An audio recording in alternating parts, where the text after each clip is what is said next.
नमस्कार, आज तक 24x7 न्यूज में आपका स्वागत है और मैं हूं आपके साथ निकिता श्रीवास्तव। आइए रुक करते हैं आज की तमाम बड़ी खबरों का। मुख्यमंत्री के आदेश की उड़ रही है धज्जियां। विद्यालय मार्ग पर मांस और देशी विदेशी शराब की दुकानों से फैला है आवारा कुत्तों का आतंक और दहशत में विद्यालय जाने वाले छात्र छात्राएं। ग्राम पंचायत कोठी विकासखंड पुनासा ओमकारेश्वर से आज तक 24x7 न्यूज की देखे विशेष ग्राउंड रिपोर्ट। खंडवा जिले के पुनासा ब्लॉक की ग्राम पंचायत कोठी में विद्यालय जाने वाले छात्र छात्राओं की शिक्षा और सुरक्षा दोनों पर संकट मंडरा रहा है। शासकीय विद्यालय के मार्ग पर अवैध रूप से संचालित देशी विदेशी शराब और मांस की दुकानों के कारण क्षेत्र में आवारा कुत्तों का आतंक फैल गया है, तो वहीं असामाजिक गतिविधियां भी चरम पर दिखाई पड़ती हैं। विद्यालय जाने वाले मासूम बच्चों पर कुत्ते झुंड बनाकर हमला कर रहे हैं, जिससे बच्चों में भय और अभिभावकों में भारी आक्रोश है। ग्राम पंचायत कोठी के सरपंच ने बताया कि प्रशासन मुखदर्शक बना हुआ है। मुख्यमंत्री मोहन यादव द्वारा मध्य प्रदेश में खुले मांस शराब बिक्री पर सख्त प्रतिबंध लगाए जाने के बावजूद कोठी में यह प्रतिबंध मजाक बनकर ही रह गया है। यह स्थिति सरकार की जनहितकारी नीतियों को ठेंगा दिखाने जैसी प्रतीत हो रही है। सरपंच ने चेतावनी दी है कि यदि तत्काल इन अवैध मांस शराब की दुकानों को हटाकर विद्यालय मार्ग को सुरक्षित नहीं किया गया तो किसी दिन कोई बड़ी या दर्दनाक घटना घट सकती है, जिसकी सीधी जिम्मेदारी शासन प्रशासन की होगी। उन्होंने प्रशासन से मांग की है कि मुख्यमंत्री के आदेश का सख्ती से पालन कराया जाए और बच्चों की सुरक्षा सुनिश्चित की जाए।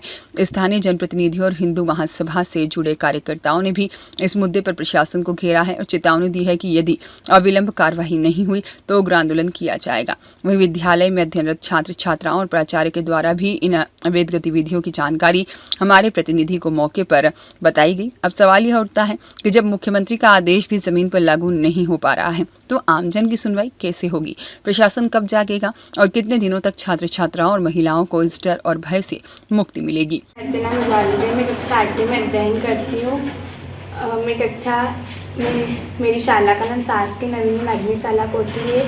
हम कोठी से आते हैं तो यहाँ पर मीट की दुकान है, तो वहाँ पर गंदगी करते, दारू वाले आते हैं, लड़ाई झगड़ा करते हैं। हमें डर लगता है तो हम वापस घर चले जाते कुत्ते कुत्ते इस कारण से। जी, दुकानदार से करी थी, उन्होंने सरपंच से करी थी तो उन्होंने सर को कुछ बोला था, हमें पता ये गंदगी ना हो, दारू कुत्ते आएंगे दुकान में। भावना वर्मा है, मैं कक्षा 8 में पढ़ती हूँ। यहाँ हम आते हैं स्कूल तो ये पारदी लोग लड़ाई करते हैं, तो हमको डर लगता है तो वापस हम घर चले जाते हैं। वहाँ गंदगी फैला देते हैं और बदबू भी आती है और दारू वाले लोग घूमते फिरते रहते तो हमको डर लगता है। कुत्ते भी आते हैं तो भौंकते हैं तो हम वापस भग जाते हैं। काट मिले सरपंच को बोला क्या बता रहे थे? उनने सर से बात करी थी। मेरा नाम महेंद्र मिसर है, तो मैं शासकीय माध्यमिक शाला कोठी में यहाँ प्रधान पाठक के पद पर हूँ।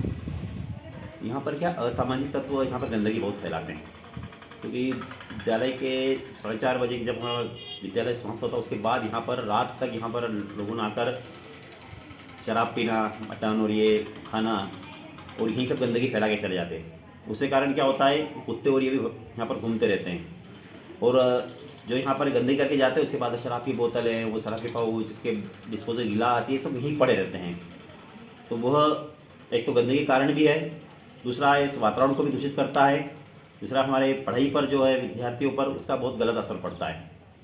हम बार बार समझाते हैं, लोगों को हमें बताते भी हैं कि भैया यह थोड़ा विद्यालय है, इसका थोड़ा ध्यान रखें, विद्या का घर है ये, किंतु उस बात को समझते नहीं हैं। और अभी तो आसपास यहाँ झोपड़पट्टी वाले पारदी और ये आ गए, इन्होंने भी बहुत ज़्यादा गंदगी करके रखी है। यहाँ विद्यालय के पीछे ही आकर यहाँ पर वो शौच और ये भी कर जाते हैं, जिसके कारण वो दुर्गंध आना, खराब को बैठना और ये भी यहाँ पर होता है। और विशेष कर यहाँ पर जो शराब पीने वाले आकर जो रात में यहाँ बैठते हैं, ये बहुत गलत है। हम चाहते हैं कि एक तो ये विद्यालय में बाउंड्री वाल बने और यहाँ पर ये जो लोगों सामाजिक तत्व यहाँ जो बसे हुए हैं यहाँ पर, इनको थोड़ा यहाँ से दूर किया जाए। मुकेश शुक्ला की रिपोर्ट।